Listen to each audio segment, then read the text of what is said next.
Dear friend from Slovenia, 15 years ago, Slovenia organized the first commemoration of the World Day of Remembrance for road traffic victims. Every year, 1.4 million people die from road fatalities. It is the leading cause of death for youth ages 5 to 29, and 90% of these incidents occur in low and middle income countries. It is a global pandemic.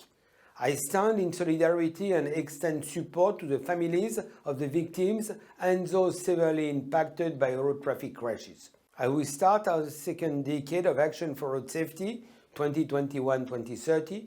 I urgently call on every citizen, company and government to take on their rightful responsibility to making our roads a safe place. I salute the work and commitment of my friend Robert Staba, the president of NGO Zavod Vana Spot, who initiated this commemoration.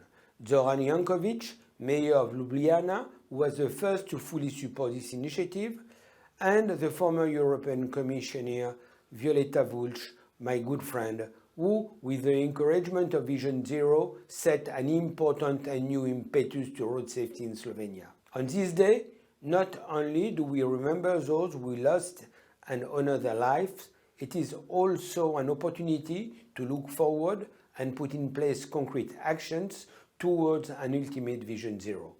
I'm committed to making this happen and hope you are too. Thank you.